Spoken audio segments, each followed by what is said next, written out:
Our movie starts with two sailors going on shore leave talking about needing to get laid.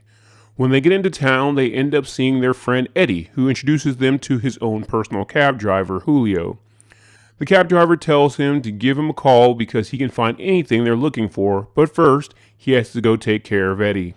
We then get what amounts to a vacation video where the guys strike out with women and one gets fooled into eating a duck egg, which I guess was controversial in '78.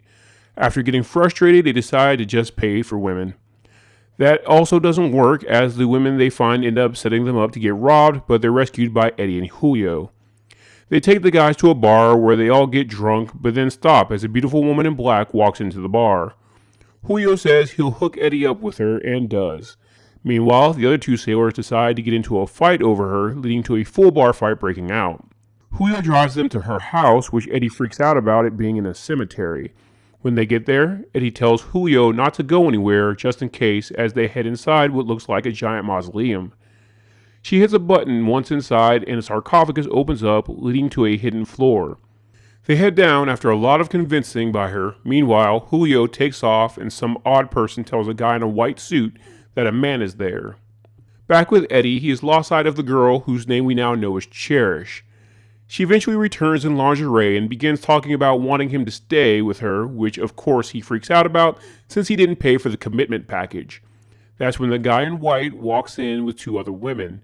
They fang out and he tries to defend himself by holding Cherish hostage, but then she fangs out and bites him. We then get a scene where the guy in white tells the women to go to bed as they debate whether they like it there or not. We also see the guy in white's weird servant sleeps in a packaging crate where he farts in. Back on the ship, the two sailors learn that Eddie was on the AWOL list. They decide to go back to town and look for him, leading to an overly long compilation of them walking around asking people things.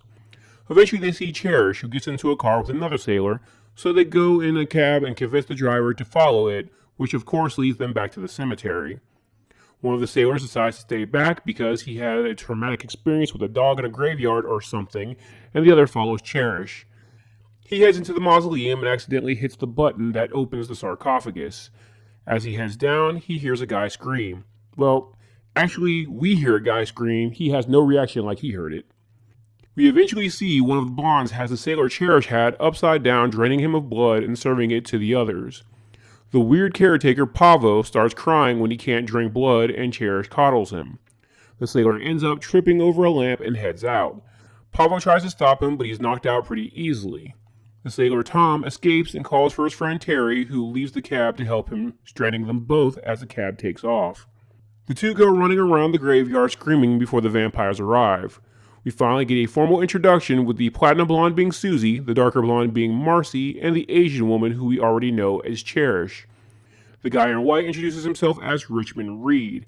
I didn't mention this earlier, but this guy talks in riddles and rhymes like John Carradine was trying out to be a Batman villain.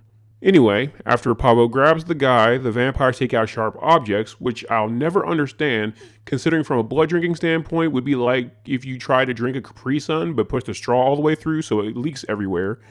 And they go to stab the guy, but before they do, the sun rises and they all run inside, including for some reason Pavo, who also acts as if the sun hurts him even though he's not a vampire, which he eventually remembers. As they go in, Susie complains she wishes she could stay out and get a tan. Terry and Tom argue about whether they should tell the authorities, with Terry trying to explain that no one will believe them and they should just get out of Dodge and let things be.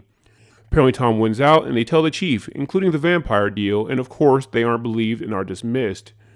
Tom then researches vampires via reading out loud, bothering everyone else in the bunks. Tom then heads back to the mausoleum with the police, but when he can't open the sarcophagus, they walk away, resulting in him getting locked in. He's then choked by Pavo's farts until the sarcophagus opens. When he goes to check it out, he's hit from behind by Pavo. When he wakes up, the vampires are standing over him, wanting him to stay. Richmond is clearly talking about feeding on him, while the girls seem to be more interested in other things. Richmond then agrees to let the girls have their way with him, resulting in Tom forgetting about the whole escaping thing. We then get several scenes of the vampires having their way with Tom and Pavo watching and let's say enjoying it. Terry convinces the chief to let him go looking for Tom, and then we get some scenes of him gathering supplies. He heads back to the graveyard after dark, of course. Pavo eventually gets Terry's bag and brings it to the vampire, showing them the contents are garlic and a cross, which he gets yelled at for waving at them. Richard then decides to deal with Terry himself, and when Terry sees Richard come after him, tries to get in the cab but finds the vampires already got to the driver. He gets in the driver's seat and then takes off. He tries to tell the police, who of course are no help. He finally finds Julio, who pretends he's never seen Terry. Julio agrees to go to the graveyard with Terry, and they leave, with Terry still telling the dog graveyard story. Back with Tom, he wakes up and is alone in the bed. We then see that the girls are tired of him and are ready to kill him. Richard tells them they can't kill him while he's asleep, so they'll do it when he wakes up. He walks in and asks who's next, and they tell him to go into the other room and wait. Richard then gives them permission to kill him. Back with Terry, once Julio gets him to the graveyard, he leaves Terry behind, who is then being chased by Pavo. He's then faced by the vampires, who chase him with sharp objects, but before they can get to him, he breaks a board in half and backs them up by making a cross. Meanwhile, we see Pavo wakes up, now a vampire. As Terry backs the vampires down to their lair, Pavo jumps up and down in celebration, resulting in the tomb falling down around them, resulting in Susie getting crushed by really cushy looking bricks. This distracts Richard long enough for Terry to stake him in the heart. He then gets Marcy with a crossbow, leaving just Cherish, who he stakes using the cross he made. Terry then saves Tom, but as they get into the cab, it's revealed that both Tom and Julio are now vampires. The film ends with a lonely vampire Pavo farting to himself. Thanks for watching. If you like these recaps, please leave a like and subscribe and hit the bell icon to know every time I update.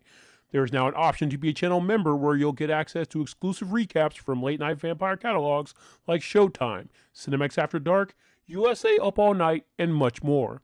If you want to help my channel grow, please check out my Patreon, where members can get exclusive content that can't be uploaded on YouTube, along with download options. Link is in the description.